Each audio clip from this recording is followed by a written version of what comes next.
মাধ্যমের কণাগুলো তরঙ্গের গতির অভিমুখের সমান্তরাল ভাবে যদি কম্পিত হয় সেটা হচ্ছে লম্বিক তরঙ্গ। যদি সমকোণে হয় সেটা হচ্ছে অনুপ্রস্থ তরঙ্গ, আর যদি সমান্তরালে হয় সেটি হচ্ছে লম্বিক তরঙ্গ।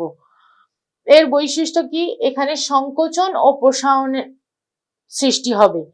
পরপর দুটি সংকোচন ও পরপর দুটি প্রসারণের মধ্যবর্তী দূরত্বকে বা একটি প্রসারণ একটি সংকোচনের মিলিত দৈর্ঘ্যকে তরঙ্গ দৈর্ঘ্য বলা হয়। অর্থাৎ এখানেও তরঙ্গ দৈর্ঘ্যের সৃষ্টি হয়। সমবর্তন বা পোলারায়ন ঘটে না, কিন্তু অনুপস্থিত কি সমবর্তন বা পোলারায়ন ঘটে। স্থিতিস্থাপক মাধ্যমে এই তরঙ্গ সৃষ্টি হয়, যেমন শব্দ, বাঁশির সুর, ঢোলের বাড়ির শব্দ, স্প্রিং এর সৃষ্ট তরঙ্গ লম্বিক তরঙ্গ। অর্থাৎ আমরা আর তরঙ্গটা আপু এটা আর তরঙ্গ এই টেকনিক দিয়ে মনে রাখার পর যেগুলো বাকি সবগুলোই হচ্ছে লম্বিক তরঙ্গ।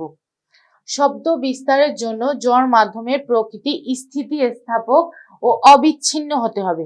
অর্থাৎ একটি কিন্তু খুবই গুরুত্বপূর্ণ লাইন, যে শব্দ বিস্তারের জন্য প্রকৃতিটা কিরকম হতে হবে, অবিচ্ছিন্ন না বিচ্ছিন্ন, স্থিতিস্থাপক না অস্থিতিস্থাপক। কি হবে? স্থিতিস্থাপক এবং অবিচ্ছিন্ন হবে। কম্পাঙ্ক বা স্পন্দন সংখ্যা। কোনো একটি কম্পমান বস্তু বা কণা 1 সেকেন্ডে যতগুলো পূর্ণ কম্পন সম্পন্ন করে তাকে তার কম্পাঙ্ক বলে। অর্থাৎ 1 সেকেন্ডে যতগুলো কম্পন সম্পন্ন করবে তাকে তার কম্পাঙ্ক বলে। একক হচ্ছে সেকেন্ড ইনভার্স 1 বা হার্জ। একক দৈর্ঘ্যের মধ্যে যে কয়টি পূর্ণ তরঙ্গ থাকে তাকে তার তরঙ্গ সংখ্যা বলে। এখানে কিন্তু কয়টি বলছে, অর্থাৎ হচ্ছে নিউ বাই ল্যামডা। যে কয়টি পূর্ণ তরঙ্গ থাকবে সেটি হচ্ছে তার তরঙ্গ সংখ্যা। গুরুত্বপূর্ণ তথ্যে দেখো, কোন শব্দের প্রাবল্য বিস্তারের বর্গের সমানুপাতিক। অর্থাৎ কি প্রাবল্যটা কি হবে? তার বিস্তারের বর্গের সমানুপাতিক হবে। কম্পাঙ্কের একককে কি বলবো আমরা? একককে বলবো হার্টজ বা সাইকেল পার সেকেন্ড ইনভার্স 1। অর্থাৎ হার্টজ একটা একক, সাইকেল পার সেকেন্ড ইনভার্স 1। দশা হলো একটি কম্পমান বস্তুর কোনো মুহূর্তে দোলনের অবস্থা। এটা আমরা পূর্বের অধ্যায়ে পড়েছি। তরঙ্গ বেগ কোনো মাধ্যমে 1 সেকেন্ডে মানে 1 সেকেন্ডে তরঙ্গটা যে দূরত্ব অতিক্রম করে সেটি তার তরঙ্গ বেগ। তরঙ্গ বেগ কি? তরঙ্গ V equal to new lambda, new into lambda. New কি? নিউ হচ্ছে কম্পাঙ্ক, ল্যামডা হচ্ছে তরঙ্গ দৈর্ঘ্য, আর এটা হচ্ছে নিউ বার অর্থাৎ তরঙ্গ সংখ্যা। তরঙ্গ মুখ কোন তরঙ্গের উপস্থিত সমদশা সম্পন্ন কণাগুলো যে তলে অবস্থান করে সেই তলকে বলা হয় তরঙ্গ মুখ। অর্থাৎ তরঙ্গস্থিত সমদশা সম্পন্ন কণাগুলো একটা যে তলের উপর অবস্থান করে সেটি তার তরঙ্গ মুখ। তরঙ্গ মুখের ওপর অঙ্কিত অভিলম্বকে আমরা কি বলি? রশ্মি বলি। আসো পিচ সম্পর্কে আমরা এখন জানবো। পিচ বা তীক্ষ্ণতা আসলে কি? আমরা যে শব্দ শুনি সেটি মোটা নাকি চড়া তা বোঝার জন্য যে বৈশিষ্ট্য আমরা ব্যবহার করি সেটাকেই বলা হয় তীক্ষ্ণতা বা পিচ। অর্থাৎ শব্দের যে বৈশিষ্ট্য দ্বারা কোনো সুর মোটা বা চড়া বোঝা যায় সেটি হচ্ছে তীক্ষ্ণতা বা পিচ। নির্দিষ্ট সমসত্ব মাধ্যমে তরঙ্গ বেগ ধ্রুব হয়। অর্থাৎ সমসত্ব মাধ্যমে কি হবে? সমসত্ব মাধ্যমটাকে নির্দিষ্ট হতে হবে, তাহলেই সেটি হবে, তার বেগটা হবে ধ্রুব। অগ্রগামী তরঙ্গের বৈশিষ্ট্য। কোন তরঙ্গ যদি বিস্তৃত মাধ্যমে এক স্তর থেকে অন্য স্তরে সঞ্চালিত হয় ক্রমাগত সম্মুখের দিকে অগ্রসর হয়। অগ্রগামী মানে কি? যে সামনের দিকে অগ্রসর হচ্ছে, তাহলে সেটি হচ্ছে অগ্রগামী তরঙ্গ। বৈশিষ্ট্য। অগ্রগামী তরঙ্গের কিছু বৈশিষ্ট্য। মাধ্যমের একই কম্পনে উৎপত্তি হতে হবে। এ তরঙ্গের বেগ মাধ্যমের ঘনত্ব ও স্থিতিস্থাপকতার উপর নির্ভর করে। কণাগুলো কখনো স্থির থাকে না, তারা কখনো স্থির বা শান্ত থাকে না। তরঙ্গ মুখের অভিলম্ব বরাবর শক্তি বহন করে এ তরঙ্গ প্রবাহিত হয়। তাহলে এটা কি হয়? অভিলম্ব বরাবর অর্থাৎ লম্ব বরাবর এটি হচ্ছে শক্তি বহন করে প্রবাহিত হয়। তরঙ্গ প্রবাহে বিভিন্ন অংশের চাপ ও ঘনত্বের একই প্রকার পরিবর্তন হয়। অর্থাৎ চাপের যা পরিবর্তন হবে ঘনত্বেরও সেম পরিবর্তন হবে। দেখো, জানার বিষয় কণার সরণ ও বেগের মধ্যে দশা পার্থক্য কত? 90 ডিগ্রি। যদি প্রশ্নে আসে যে কণার সরণ ও বেগের মধ্যে দশা পার্থক্য কত? 90 ডিগ্রি। আর সরণ ও ত্বরণের মধ্যে দশা পার্থক্য কত? 180 ডিগ্রি। এই দুইটা লাইন কিন্তু খুবই গুরুত্বপূর্ণ, আমাদের এগুলো প্যাচ লাগানো যাবে না। আমাদের বলে যদি যে সরণ ও ত্বরণের মধ্যে দশা পার্থক্য কত, আমাদের 90 ডিগ্রি বলা যাবে না, সেটা হচ্ছে 180 ডিগ্রি। বিজ্ঞানী হাইগেন্স এর উপরিপাতন নীতি সূত্র আবিষ্কার করেন। তাহলে বিজ্ঞানী হাইগেন্স কি করেন? উপরিপাতন নীতি সূত্র আবিষ্কার করেন। আমরা ভৌত জগতে যখন ব্যতিচারকে আবিষ্কারকরণ পড়েছিলাম, তখন কিন্তু আমি বলেছি যে হাইগেন্স কি করে? উপরিপাতন নীতি আবিষ্কার করেন, নীতি সূত্র। কোনো কণার উপর একই সময়ে দুটি তরঙ্গ আপতিত হলে সাম্যাবস্থান থেকে কণাটির লব্ধি সরণ হবে তরঙ্গ দুটির কণাটির সরণের ভেক্টর সমষ্টির সমান। একে হচ্ছে উপরিপাতন নীতি বলে। অর্থাৎ আমাদের কণাটার যে লব্ধি সরণ হবে সেটি হচ্ছে তরঙ্গ দুটির কণাটির, মানে তরঙ্গ দুটির ভেক্টর সমষ্টি, সরণের ভেক্টর সমষ্টির সমান, তাহলে সেটি হচ্ছে উপরিপাতন নীতি। একই কম্পাঙ্ক বিস্তারের অথবা একই কম্পাঙ্ক সামান্য ভিন্ন বিস্তারের দুটি সরল দল তরঙ্গ পারস্পরিক দশা সম্পর্ক বজায় রেখে একই অভিমুখে বিস্তার লাভ করার সময় পরস্পরের ওপর উপরিপাতিত হলে তাকে ব্যতিচার বলে। তাহলে ব্যতিচার কোন নীতি? ব্যতিচার কিন্তু উপরিপাতন নীতির উপর প্রতিষ্ঠিত। তাহলে দেখো, ব্যতিচারের ক্ষেত্রে কম্পাঙ্ক ও বিস্তার কি হতে হবে? একই হতে হবে, এবং একই কম্পাঙ্ক এবং সামান্য ভিন্ন, যদি একটু সামান্য ভিন্ন হয় তাও সমস্যা নেই। দুটি সরল দোল তরঙ্গ পারস্পরিক দশা সম্পর্ক বজায় রেখে একই অভিমুখে, মানে অভিমুখটা তাদের একই হবে, অভিমুখে বিস্তার লাভ করার সময় পরস্পরের উপর যে উপরিপাতিত হয় তাকে বলা হয় ব্যতিচার। স্থির তরঙ্গের উপরস্থ কোনো বিন্দুতে বস্তু কণার বিস্তার শূন্য, অর্থাৎ স্থির তরঙ্গের ক্ষেত্রে বিস্তার হয় শূন্য। কোনো বিন্দুতে বিস্তার সর্বাধিক, যে বিন্দুতে বিস্তার সর্বাধিক হয় তাকে কি বলা হয়? সুস্পন্দ বিন্দু বলা হয়। তাহলে সুস্পন্দ বিন্দু কি? যে বিন্দুতে বিস্তার সর্বাধিক তাকে সুস্পন্দ বিন্দু, আর যে বিন্দুতে বিস্তার শূন্য তাকে নিস্পন্দ বিন্দু।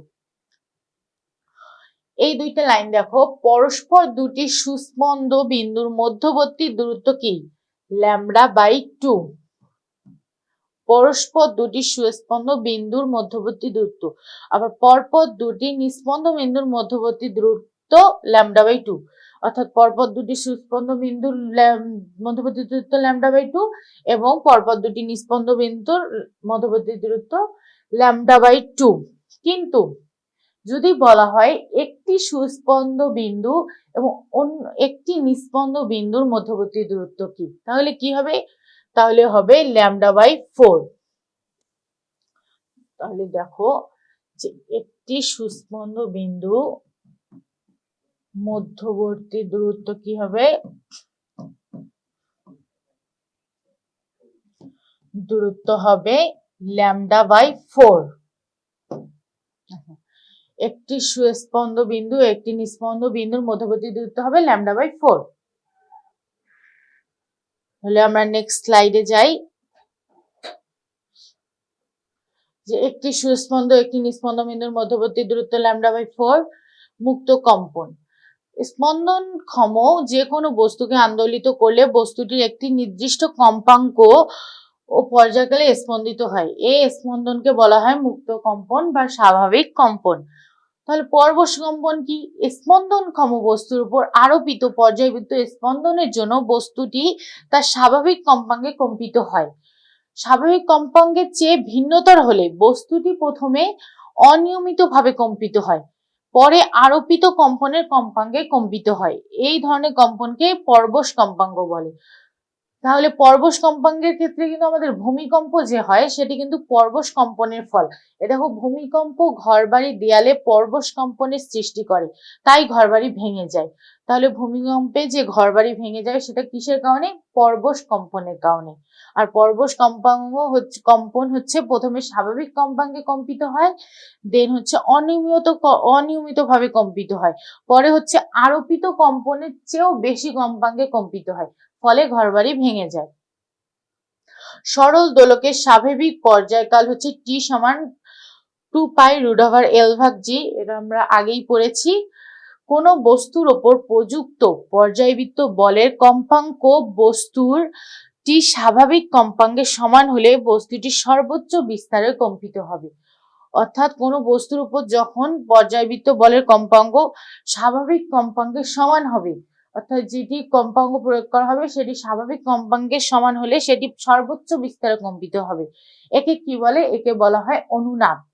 আর অনুনাদ একটি বিশেষ ধরনের পরবশ কম্পন, অর্থাৎ পরবশ কম্পনের একটা শ্রেণী বিভাগ হচ্ছে অনুনাদ। এবার সব পরবর্তী স্লাইডে দেখো গুরুত্বপূর্ণ কিছু তথ্য। সকল অনুনাদই হচ্ছে পরবশ কম্পন, কিন্তু সকল পরবশ কম্পন কিন্তু অনুনাদ নয়। অর্থাৎ অনুনাদ হচ্ছে পরবশ কম্পনের একটি শ্রেণী বিভাগ। তাহলে সকল অনুনাদ আমাদের পরবশ কম্পন হলেও সকল পরবশ কম্পন কিন্তু আমাদের অনুনাদ নয়। শব্দ সঞ্চালনের পথে একক ক্ষেত্রফলের মধ্য দিয়ে লম্বভাবে প্রতি সেকেন্ডে যে পরিমাণ শব্দ শক্তি প্রবাহিত হয় তাকে শব্দের তীব্রতা বলে। শব্দের তীব্রতার কিন্তু একটি গুরুত্বপূর্ণ রাশি, যেটি সূত্রটা অনেক সময় আসে যে নিচের কোনটি শব্দের তীব্রতার সমীকরণ। তাহলে একক ক্ষেত্রফলের মধ্য দিয়ে লম্বভাবে প্রতি সেকেন্ডে যে পরিমাণ শক্তি প্রবাহিত হয় সেটি মূলত শব্দের তীব্রতা। এটি কি রাশি? ভৌত রাশি। তীব্রতা হলো কারণ আর প্রাবল্য হলো তার ফল। আর তীব্রতার সূত্রটা দেখো I সমান P/4πr², এটাই আসে, এটা তোমরা মুখস্থ করবে। তীব্রতার SI একক কি? তীব্রতার SI একক হচ্ছে joule second inverse 1 metre inverse 2, বা আরো একটি একক আছে কি ওমেগা মিটার ইনভার্স 2, এটাও ইম্পর্টেন্ট। দেখো জোরালো শব্দ, আমরা যে কতগুলো শব্দ শুনি, কোনোটা জোরালো শব্দ, কোনোটা রাস্তার গাড়ির হর্ন, আবার কোনো শব্দ আমাদের কাছে সুমধুর মনে হয়, সেগুলো প্রত্যেকটারই কিছু বিস্তার আছে। যেমন জোরালো শব্দের বিস্তার কেমন? 10⁻⁵ মিটার। আবার ক্ষীণতর যে শব্দ তার বিস্তার হচ্ছে 10⁻⁻1 মিটার। এই দুইটা জানবা যে জোরালো শব্দের তীব্রতা বিস্তার হচ্ছে 10⁻⁵ মিটার, আর ক্ষীণতর শব্দের বিস্তার হচ্ছে 10⁻⁻1 মিটার। তীব্রতার নির্ভরতা। তীব্রতা কয়টি বিষয়ের উপর নির্ভর করে? তীব্রতা উৎসের কম্পনের বিস্তারের উপর নির্ভর করে, উৎসের আকারের উপর নির্ভর করে, উৎস থেকে দূরত্ব, মাধ্যমের ঘনত্ব, মাধ্যমের গতি, অন্যান্য বস্তুর উপস্থিতির উপর নির্ভর করে। তাহলে তীব্রতা কয়টি জিনিসের উপর নির্ভর করে? বিস্তার, আকার, উৎস হতে মাধ্যমের দূরত্ব, মাধ্যমের ঘনত্ব, মাধ্যমের গতি এবং অন্যান্য যে বস্তু থাকবে তার উপস্থিতির উপর নির্ভর করবে। দেখো 1000 হার্জ কম্পাঙ্কের শব্দ কান সবচেয়ে মৃদু যে শব্দ শুনতে পায় তার তীব্রতা হলো 10⁻12 ওমেগা মিটার ইনভার্স 2। অর্থাৎ সবচেয়ে মৃদু যে শব্দ কান শুনতে পায় তার তীব্রতা কত? 10⁻12 ওমেগা মিটার ইনভার্স 2। একে কি বলা হয়? শ্রাব্যতার সীমা বলা হয়। তাহলে যদি প্রশ্নে আসে নিচের কোনটি শ্রাব্যতার সীমার তীব্রতা, তাহলে কত হবে? 10⁻12 ওমেগা মিটার ইনভার্স 2 একক কিন্তু কোনোভাবেই ভুল করা যাবে না। আর সবচেয়ে জোরালো যে শব্দ কান সহ্য করতে পারে তার তীব্রতা, তার প্রাবল্য কত? 1 ওমেগা মিটার ইনভার্স 2। আর তীব্রতা হচ্ছে কারণ আর প্রাবল্য হচ্ছে তার ফল। তাহলে 10⁻12 আর 1টা মনে রাখতে হবে। আসো যে 1000 হার্জ কম্পাঙ্ক বিশিষ্ট 10⁻12 ওমেগা মিটার ইনভার্স 2 কে কি বলা হয়? তীব্রতাকে প্রমাণ তীব্রতা বলা হয়। তাহলে প্রমাণ তীব্রতা কত? 10⁻12 ওমেগা মিটার ইনভার্স 2। কোন শব্দের তীব্রতা এবং প্রমাণ তীব্রতার শব্দ উচ্চতার পার্থক্যকে তীব্রতা লেভেল বলে। অর্থাৎ যে শব্দের তীব্রতা এবং প্রমাণ তীব্রতার যে পার্থক্য সেটাকেই বলা হয় তীব্রতা লেভেল। অর্থাৎ তীব্রতা লেভেল L/L0 এর একক হলো বেল বা ডেসিবেল। তাহলে তীব্রতা লেভেলের একক কি? ডেসিবেল। প্রথম তীব্রতা থেকে 10 গুণ তীব্রতা সম্পন্ন কোন শব্দের তীব্রতা লেভেলকে 1 বেল বলা হয়। তাহলে যদি প্রশ্নে আসে প্রথম তীব্রতা থেকে 10 গুণ তীব্রতা সম্পন্ন কোন শব্দের তীব্রতা লেভেলকে কি বলা হয়? 1 বেল বলা হয়। আমাদের তীব্রতা লেভেলের কিন্তু আরো কয়েকটি একক আছে, যেমন শোন, ফন, আমরা কিছুক্ষণ পরে তা সম্পর্কে জানবো। দেখো, 1 বেলের 1 দশমাংশকে 1 ডেসিবেল বলে, অর্থাৎ 1 বেলের 1 দশমাংশ হচ্ছে 1 ডেসিবেল। আর এই ডেসিবেলই হচ্ছে তীব্রতা লেভেল, মানে শব্দের আদর্শ একক। আমরা যে শব্দ শুনতে পাই প্রমাণ তীব্রতার, ও 10^12 ওমেগা মিডিয়া ইনভার্স 2, আর তীব্রতা লেভেলের যে আদর্শ শব্দের যে আদর্শ একক সেটা হচ্ছে ডেসিবেল। 1000 হার্জ কম্পাঙ্ক বিশিষ্ট প্রমাণ তীব্রতার 1 ডেসিবেলের একটি বিশুদ্ধ সুর যে প্রাবল্য সৃষ্টি করে তাকে ফন বলে। আমরা ফন, শোন সম্পর্কে এখন জানবো যে 1000 হার্জ কম্পাঙ্ক, সবসময় কিন্তু 1000 হার্জ কম্পাঙ্ক দেখো আসতেছে। 1000 হার্জ কম্পাঙ্ক বিশিষ্ট প্রমাণ তীব্রতা 1 ডেসিবেলের একটি বিশুদ্ধ সুর, সেটা হচ্ছে 1 ফন। কিন্তু 40 ডেসিবেলের ঊর্ধ্বে এক ডেসিবেলের হলে সেটা হচ্ছে 1 ফন, কিন্তু সেটা যদি 40 ডেসিবেলের ঊর্ধ্বে হয় এবং 1000 হার্জ কম্পাঙ্ক হয়, একটি বিশুদ্ধ সুর যে প্রাবল্য সৃষ্টি করে তাকে শোন বলে। তাহলে ফোন কি? যে ফোন হচ্ছে 1000 হার্জ কম্পাঙ্ক হবে এবং 1 ডেসিবেলের হতে হবে, আর শোন হচ্ছে 1000 হার্জ কম্পাঙ্ক হবে এবং তা 40 ডেসিবেলের ঊর্ধ্বে হবে। শ্রেণীকক্ষের শব্দের তীব্রতা কত? 1 × 10^7 ওমেগা মিটার ইনভার্স 2। তীব্রতা লেভেল কত? 50, যেটা খুবই গুরুত্বপূর্ণ, এইগুলা কিন্তু কোশ্চেনে আসে। তবে স্বাভাবিক কথাবার্তা যেগুলো আমরা কথা বলি সচরাচর, সেটার তীব্রতা কত? 1 × 10^6, তার তীব্রতা লেভেল হচ্ছে 60। তাহলে শ্রেণীকক্ষের তীব্রতা লেভেল হচ্ছে 50, আর স্বাভাবিক কথাবার্তা যে বলা হয় তার তীব্রতা লেভেল হচ্ছে 60। জেট প্লেন, আমাদের জেট প্লেন যায় সেটার তীব্রতা লেভেল কত? 100, সেটা কিন্তু প্রচুর, অনেক বেশি, সেটার তীব্রতা লেভেল হচ্ছে 100। আর আমরা যে কানে বেদনাকারী সূচন শব্দের তীব্রতা লেভেল 120 ডেসিবেল, অর্থাৎ আমাদের যে কানে এক ধরনের শব্দ যেটা আমরা সহ্য করতে পারি না, সেটা হচ্ছে কত? 120 ডেসিবেল তার তীব্রতা লেভেল, আর জেট প্লেনেরটা 100। এখন এসব বিট বা স্বরকম্প, সমান বা প্রায় সমান তীব্রতা এবং প্রায় সমান কম্পাঙ্ক বিশিষ্ট একই দিকে অগ্রগামী দুটি শব্দ তরঙ্গের উপরিপাতনের ফলে শব্দের লব্ধি প্রাবল্যের পর্যায়ক্রমিক হ্রাস বৃদ্ধির ঘটনাকে বিট বা সম্পর্ক বলে। বিটের সংখ্যা প্রতি সেকেন্ডে 10-এর বেশি হলে তা উপলব্ধি করা যায় না, অর্থাৎ বিটকে অবশ্যই 10-এর কম হতে হবে। বিটের প্রয়োগ আমরা কয়টা জায়গায় করি? 3টি জায়গায়। বিটের প্রয়োগ হচ্ছে 3টি জায়গায়। কিসে কিসে? স্বরকম্পের সাহায্যে সুর শলাকারের অজ্ঞাত কম্পাঙ্ক নির্ণয় করা যায়, বাদ্যযন্ত্রাদি সুর নির্ণয় করা যায়, আর যে সুরে একটা মাত্র কম্পাঙ্ক থাকে তাকে বলা হয় সুর, অর্থাৎ যে শব্দে যে সুরে একটা মাত্র কম্পাঙ্ক থাকে সেটি হচ্ছে সুর। আর যেমন দেখো, সায়ের কম্পাঙ্ক কত? 512 হার্জ। আর সময়ায়নের সুর বিরাম হচ্ছে 1:1। লঘু তিস্রকের সুর বিরাম হচ্ছে 4:1। অষ্টক কি? অষ্টক হচ্ছে স্বরের মধ্যে উপস্থিত কোন কম্পাঙ্ক মূল সুরের দ্বিগুণ হলে তাকে বলা হয় অষ্টক, অর্থাৎ যেটার কম্পাঙ্ক মূল সুরের দ্বিগুণ হবে তার হচ্ছে অষ্টক। মূল সুরের কম্পাঙ্ক হচ্ছে 512। ত্রয়ী, 3টি শব্দের কম্পাঙ্কের অনুপাত 4:5:6 হলে এদের সমন্বয়ে উৎপত্তিকৃত সুর হচ্ছে ত্রয়ী। অর্থাৎ তোমাদের কোশ্চেনে আসবে ত্রয়ী সুর বিরাম কত বা ত্রয়ীর কম্পাঙ্কের অনুপাত কত? 4:5:6। স্থল কি? স্থল হচ্ছে একটি মাত্র বাদ্যযন্ত্র থেকে যে স্বর সৃষ্টি হয় তাকে স্থল বলে। আর অর্কেস্ট্রা হচ্ছে যখন একাধিক বাদ্যযন্ত্র একত্রে বাজিয়ে একটি সমতান সৃষ্টি হয় তখন তাকে অর্কেস্ট্রা বলে। টনিক, সর্বাপেক্ষা কম কম্পাঙ্কের সূচনা সুরকে টনিক বলা হয়। সুরযুক্ত শব্দের 3টি বৈশিষ্ট্য দেখো: শব্দ উচ্চতা, তীক্ষ্ণতা, গুণ বা জাতি। এগুলো সবগুলোই আমরা পড়ে এসেছি। এসআই পদ্ধতিতে শব্দের তীব্রতার একক হচ্ছে ওয়াট মিটার ইনভার্স 2। আর যে সব শব্দের যে বৈশিষ্ট্য দ্বারা সুর চড়া না মোটা তা বোঝা যায় তাকে বলা হয় পিচ।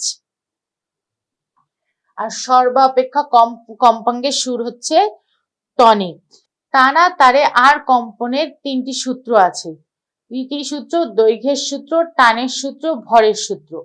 দেখো, টি ও এম স্থির থাকলে টানা তারে আর তরঙ্গের কম্পাঙ্ক তার দৈর্ঘ্যের ব্যস্তানুপাতিক। অর্থাৎ টানা তারের কম্পাঙ্ক কি হবে?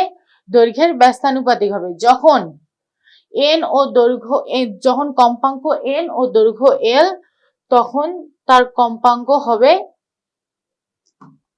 দৈর্ঘ্যের ব্যস্তানুপাতিক। আর যখন টানের সূত্র, এল ও এম স্থির থাকলে টানা তারে আর তরঙ্গের কম্পাঙ্ক তার বর্গমূলের টানের বর্গমূলের সমানুপাতিক। টান যদি টি হয় আর কম্পাঙ্ক যদি এন হয়, তাহলে টানের বর্গমূলের সমানুপাতিক, অর্থাৎ √T। আর টি ও এল স্থির থাকলে, অর্থাৎ টান স্থির এবং দৈর্ঘ্য স্থির, তাহলে টানা তারে আর তরঙ্গের কম্পাঙ্ক তারে একক দৈর্ঘ্যের ভরের বর্গমূলের ব্যস্তানুপাতিক, অর্থাৎ একক দৈর্ঘ্যের ভরের বর্গমূলের ব্যস্তানুপাতিক। n সমান বর্গমূলের ব্যস্তানুপাতিক 1/√m। তাহলে সূত্রটা কি দাঁড়ায়? n সমান 1/2L√T/m। তাহলে টানা তারে আমাদের আসতে পারে যে নিচের কোনটি টানা তারের সূত্র নয়? দৈর্ঘ্যের সূত্র, টানের সূত্র, ভরের সূত্র নাকি ত্বরণের সূত্র? আসবে কি ত্বরণের সূত্র আনসার। দুই মুখ খোলা নলে যুগ্ম অযুগ্ম সকল প্রকারের হারমোনিক পাওয়া যায়। অর্থাৎ দুই মুখ খোলা যে নল, সেখানে দুই ধরনেরই সুর পাওয়া যায়। দেখো, 0°C তাপমাত্রায় ও স্বাভাবিক চাপে শব্দের কিছু বেগ, যেমন লোহার কত 5221, পানি কত 1450 মিটার সেকেন্ড ইনভার্স 1, শুষ্ক বায়ু যেটা সেটি হচ্ছে 332 মিটার সেকেন্ড ইনভার্স 1। আর বাতাসের আর্দ্রতা বেড়ে গেলে শব্দের বেগ বেড়ে যায়। শব্দের কম্পাঙ্ক 20 হার্জ থেকে 20,000 হার্জের মধ্যে হলে আমরা তা শুনতে পাই। তাহলে 20 হার্জ থেকে 20,000 হার্জের মধ্যে আমরা তা শুনতে পাই। আর এগুলোর যে শব্দের যে বেগ দেওয়া আছে, এগুলো খুবই গুরুত্বপূর্ণ এবং বইয়ে দেখবা আরো অনেক বেগ দেওয়া আছে, তোমরা বই থেকে সেগুলো পড়ে নিবা। আমরা এখন কিছু কোশ্চেন সলভ করব। যেমন দেখো, আমরা যে 3টা অধ্যায় পড়লাম, সেই 3টা অধ্যায় সমন্বিত কিছু কোশ্চেন। শব্দের তীব্রতা লেভেল মাপার একক কি? কি হবে? ডেসিবেল। একটি স্থির তরঙ্গের পাশাপাশি দুটি সুস্পন্দ বিন্দুর মধ্যে দূরত্ব কত? λ/2। আর একটি সুস্পন্দ বিন্দু একটি নিস্পন্দ বিন্দু λ/4। শব্দের কোন বৈশিষ্ট্যের জন্য তীব্র ভূমিকম্পের সময় ঘরবাড়ি ভেঙে যায়? এটা আমরা পড়েছি পর্বশ কম্পনের দ্বারা। তবে শ্রেণীকক্ষের তীব্রতা লেভেল কত? 50। আর স্বাভাবিক কথাবার্তা হচ্ছে 60। মহাকাশে একটি সেকেন্ড দোলকের কম্পাঙ্ক কত হবে? 0 হার্জ। সেকেন্ড দোলক বলতে কি বোঝায়? দোলনকাল 2 সেকেন্ড। অর্থাৎ সেকেন্ড দোলক বলতেই বোঝায় যার দোলনকাল 2 সেকেন্ড, তাকে সেকেন্ড দোলক বলা হয়। একটি সরল দোলকের সুতার দৈর্ঘ্য 4 গুণ বাড়ালে তার দোলনকাল 2 গুণ বাড়বে, মানে দ্বিগুণ হবে। বিভিন্ন পদার্থের অণুগুলোর মধ্যে পারস্পরিক আকর্ষণ বল কি? বিভিন্ন পদার্থের সেটা হচ্ছে আসঞ্জন বল। আর পয়সনের অনুপাতের সীমা কত? পয়সনের অনুপাতের সঠিক সীমা আমরা পড়েছি -1 থেকে হাফের মধ্যে। পারদ ও কাচের মধ্যবর্তী স্পর্শ কোণ দেখো 140°। কোথায় আছে? খ নম্বরে আছে 140°। তরলের পৃষ্ঠটানের ওপর নিচের কোনটির প্রভাব নেই? তরলের পৃষ্ঠটানের ওপর চাপের প্রভাব নেই। এসআই পদ্ধতিতে পীড়নের একক কি? এসআই পদ্ধতিতে পীড়নের একক হচ্ছে নিউটন মিটার ইনভার্স 2। সর্বাপেক্ষা স্থিতিস্থাপক বস্তু, একখানে লোহা দেওয়া আছে, একখানে তামা। তোমরা ইসাক স্যার বইয়ে যে অ্যান্সারটা দেওয়া আছে সেটা ফলো করার ট্রাই করবা। যদি স্পর্শ কোণ 90° কম হয়, তাহলে সেক্ষেত্রে পৃষ্ঠ কি রকম হবে? উত্তল হবে, অবতল হবে, সমতল হবে, বা সমান্তরাল হবে, বা সমতল হবে। তাহলে হবে হচ্ছে 90° কম হলে সেক্ষেত্রে হবে অবতল। নিষ্ক্রিয় গ্যাসের অণুর মধ্যকার বন্ধন হচ্ছে ভ্যান ডার ওয়ালস বন্ধন। তামার পয়সনের অনুপাত হচ্ছে 0.34। তোমরা এরকম কিছু বইয়ে অনেকের অনুপাত দেওয়া আছে, এগুলো মুখস্থ করবে। সংকট তাপমাত্রায় আমরা পড়েছি, সংকট তাপমাত্রায় পৃষ্ঠটান কত হয়? 0। তাপমাত্রা বাড়লে গ্যাসের সান্দ্রতা কি হয়? তাপমাত্রা বাড়লে গ্যাসের সান্দ্রতা বাড়ে। লোহার শব্দের বেগ কত? লোহার শব্দের বেগ হচ্ছে 5221। শুষ্ক বায়ুর হচ্ছে 332 আর পানির হচ্ছে 1450। সমতান সম্পন্ন টানা তারে দৈর্ঘ্য দ্বিগুণ করলে কম্পাঙ্ক কত হবে? আমরা কি পড়েছি? এই সমতান সম্পন্ন কণা যে দৈর্ঘ্য দ্বিগুণ হলে ব্যস্তানুপাতিক, তার হচ্ছে ব্যস্তানুপাতিক সম্পর্ক হচ্ছে n সমানুপাতিক 1/l। তাহলে দেখো এখানে অ্যান্সার হবে যে সমটান সম্পন্ন l/g। তাহলে হবে কি টি প্রপোর্শনাল 1/√k, অর্থাৎ দৈর্ঘ্য যদি দ্বিগুণ করি তাহলে কম্পাঙ্ক হবে টি প্রপোর্শনাল, অর্থাৎ বর্গমূলের ব্যস্তানুপাতিক সম্পর্ক। তো আশা করি এগুলো কোশ্চেন সলভ করার পাশাপাশি তোমরা যে বইয়ের শেষে যেগুলো কোশ্চেন দেওয়া আছে এবং মেইন বুক অবশ্যই ফলো করবে এবং অবশ্যই মেডিবির সাথে থাকবে, তাহলে তোমাদের ইনশাল্লাহ প্রিপারেশন অনেক ভালো হবে। তো আজ এ পর্যন্তই, দেখা হবে নেক্সট কোনো ক্লাসে। ততদিন আশা করি সুস্থ থাকবে, ভালো থাকবে। সবাইকে ধন্যবাদ। আল্লাহ হাফেজ।